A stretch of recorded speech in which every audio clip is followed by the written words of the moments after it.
show you guys an interview from a while ago that I never got to get to because of just me looking at other stuff. Let me see if I can find this. Here it is. I don't know if you guys saw this interview. Okay, so this 22-year-old woman, this young individual, lost her phone in a hotel. Then, this adult woman saw a black child, someone who was like 15. No, he was 14. I'm sorry. He was 14-year-old black child, saw him, accused him of stealing the phone with no evidence while he was leaving, and then tackled him and assaulted him. This was recorded, and she had an interview. And what I was expecting from this interview is the kind of, woe is me, I'm sorry. Now it's obvious why she did it.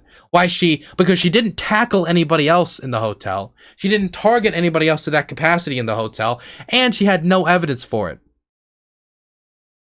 But so I was expecting the kind of, goes on TV, cries, says how sorry they are, say how much they hate racism, and they're off it. No.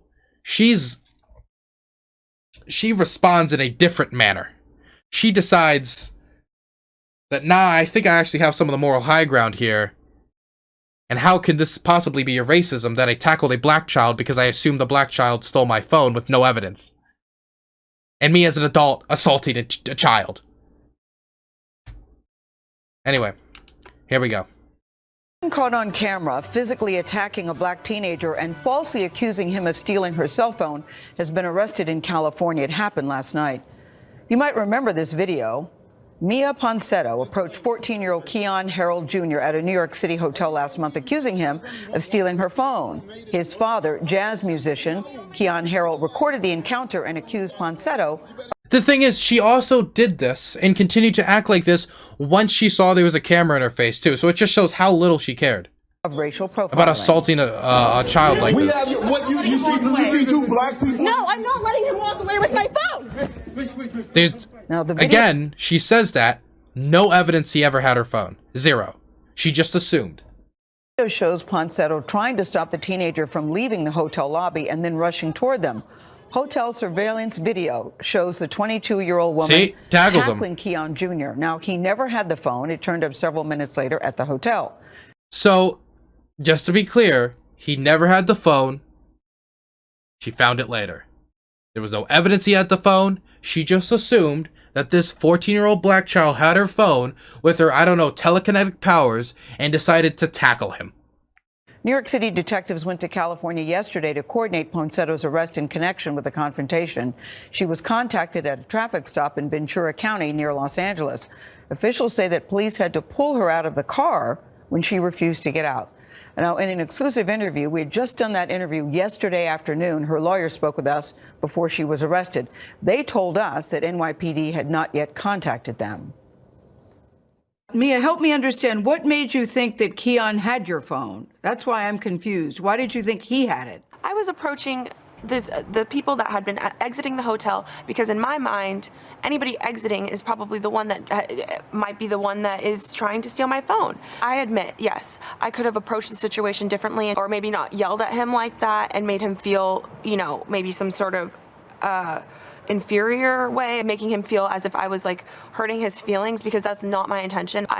So the thing is, even if you want to be like, hey, do you know where my phone is? If they say no, you can't what are you gonna do after that? If you walk up to me, if I'm walking out, you walk up to me, do you have my phone? And I say no, what more can you do? And your solution to that, again with no evidence, isn't just, you didn't just walk up and ask, right? You tackled him. And it's such a coincidence that the one person that you were so suspect that you had your phone, and you said you're not letting them out there with your phone, meaning you had a conviction that they were the one with your phone. You had a conviction of it with no evidence, happened to be the 14-year-old black child, which you then tackled as a grown adult. I consider myself to be super sweet. I really never ever Do not look sweet in that video. I'm sorry. Meant for it to hurt him or his father. How can you say, okay, not only is the obvious racial undertones of it's hurtful, but you literally tackled them. You can't say I wasn't trying to be hurtful when you assault somebody. Are you saying that you were stopping everybody in the lobby, asking them about your phone? Is that what you're saying? Not everyone, just the people that in the meantime, while the hotel manager was checking the footage, I just wanted to do my part as best as I could. So she wasn't stopping everyone. She stopped particular people. And out of those particular people she stopped this black child. And this black child, who she particularly chose out from the crowd, there was no evidence he had her phone. But then she gets a conviction that he does and decides to assault him. And it just so happens that it's the one that she does assault and has this conviction that he had her phone, was the 14-year-old black child. I wonder why it was specifically this person that she went to the extent of tackling of. Can anybody in chat figure it out for me? Because I'm scratching the side of my head in a little confusion here. I'm humming quite hard. I'm humming pretty hard right now. I can't figure it out.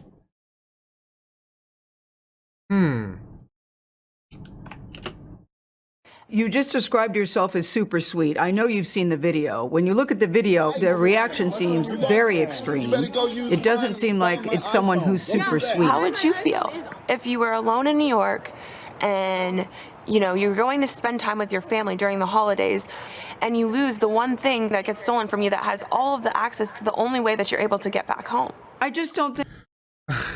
Look, okay, if I lost my phone when I was in Georgia and therefore I didn't have my tickets back to get home, my solution isn't to just pick up a tire iron and start swinging at people randomly. Okay, that's not how you go. Or to go after swing a tire iron at a child, or tackle a child, or attack anyone, or assault anyone randomly, and they also just so happen to be a 14-year-old black child.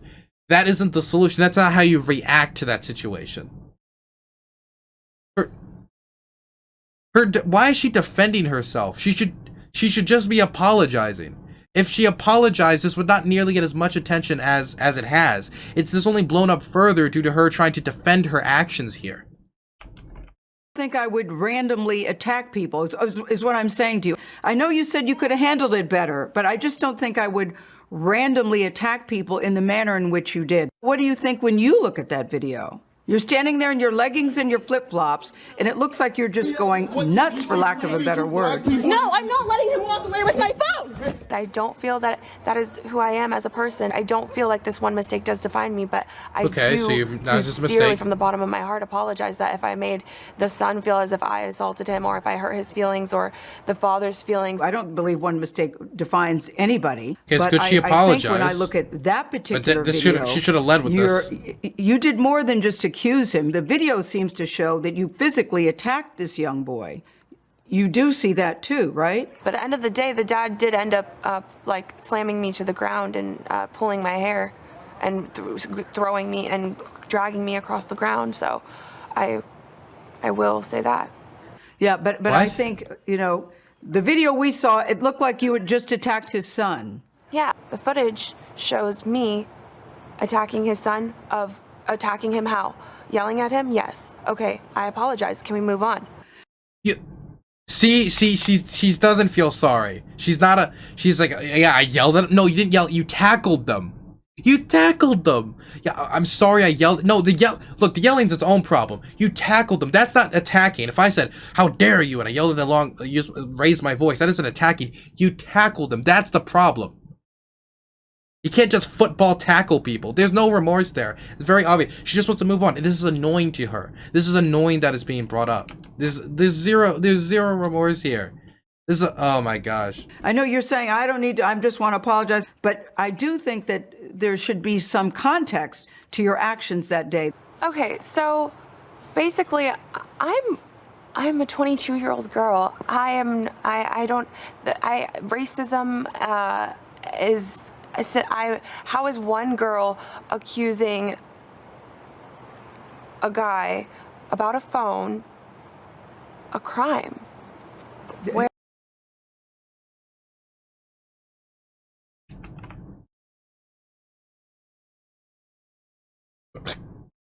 I feel so bad for her lawyer.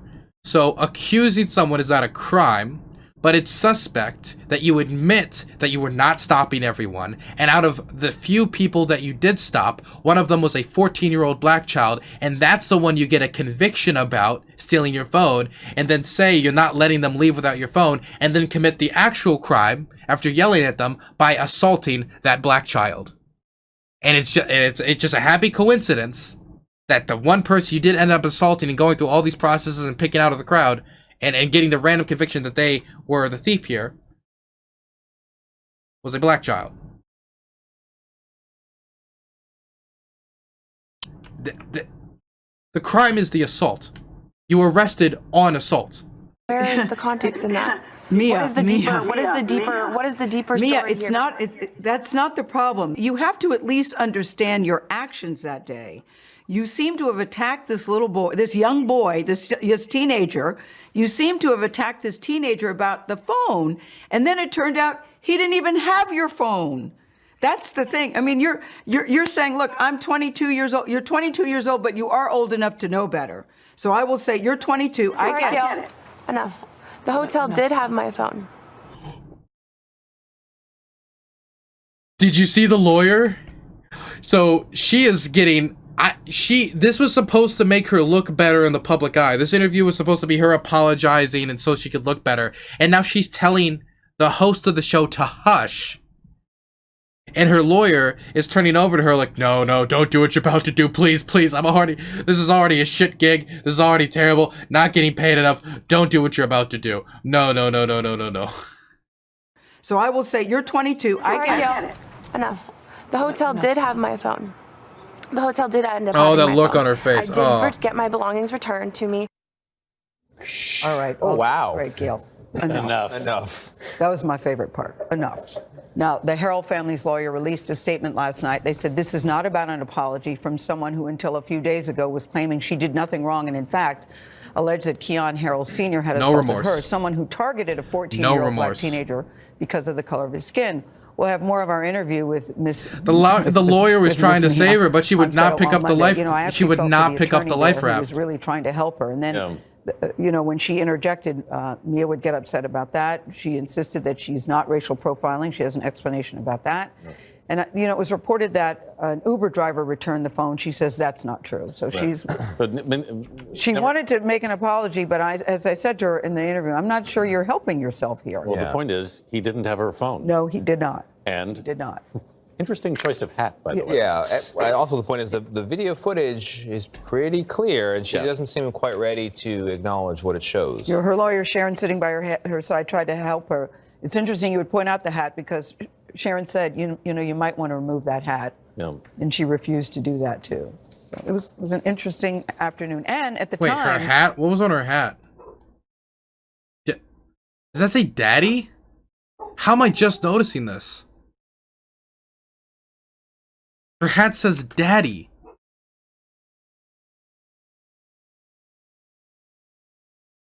How did I not?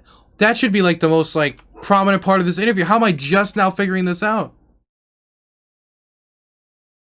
Anyway, that's an interesting that was an interesting story I wanted to share with you all.